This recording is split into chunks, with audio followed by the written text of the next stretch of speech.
So Sony just announced the PlayStation VR will be selling for $399 next October. Let's talk about that.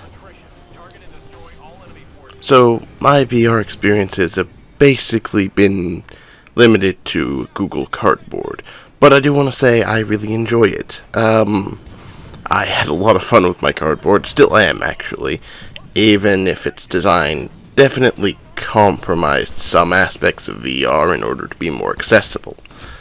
But since PlayStation VR, well, actually since Google Cardboard came out, we've had dozens of new VR systems that are allegedly going to bring VR to the mainstream, to bring it to the masses, to make it accessible. And none of them have done it.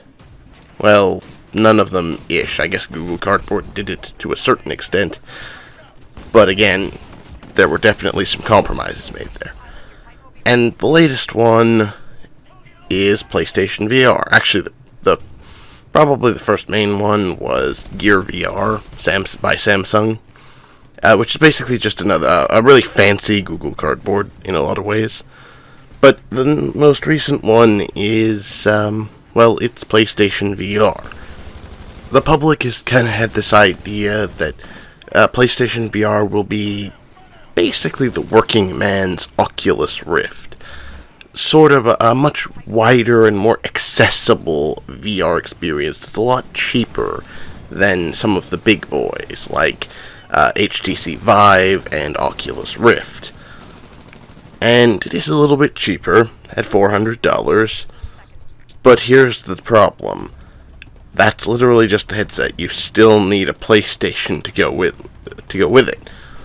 Obviously, it's called PlayStation VR. But that's another $400. So, by the time you buy a PlayStation, if you don't already have one, you are going to be spending the same amount as an HTC Vive, which is a much better system.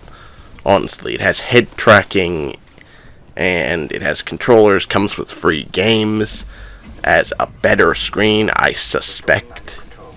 I'm not sure yet, the specs have been kinda but I suspect it will be a better item, because it costs more. But that's just basically the beginning cost. $400 is just the beginning cost for the PlayStation VR. You actually still need a camera and controllers to go with it, which costs another $150. That brings you up to $550. And you still have to have a PlayStation. Yeah. Basically, a lot of people seem to think VR is the fad. I don't think it is. I think it will stick around. But we've still been looking for a more widely accessible VR experience, and, well, PlayStation VR isn't it. It's just too expensive. I mean, one Sony executive optimistically said that he thought the PlayStation VR would sell millions. I think he's crazy. Legitimately. I mean, this is a $600 set of accessories for a $400 console. I mean, if I really wanted to spend that much, again, I'd buy an Oculus Rift. Or just save up a little bit more and buy an HTC Vive. I really don't think this is going to be the one that's going to bring VR to the masses. Which honestly brings me on a little bit of a tangent.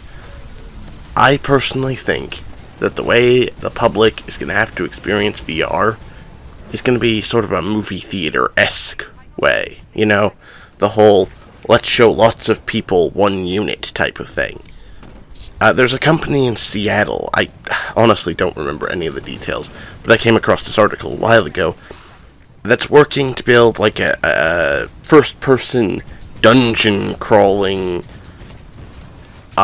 game in real space using VR technology. And I think that and things like it are where we're going to see VR really hit its stride, at least for now.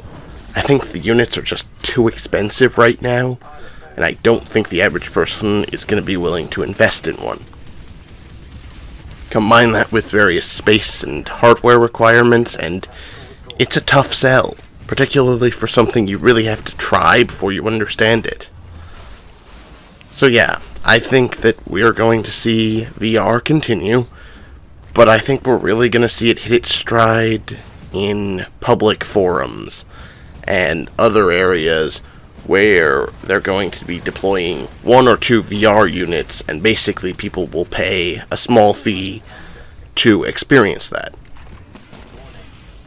So that's it, guys. Thanks for watching. I hope you enjoyed this video. Leave a thumbs up if you liked it, dislike it if you disliked it, and please consider leaving a comment if you have, well, a comment. Also consider subscribing. It really does help the channel a lot.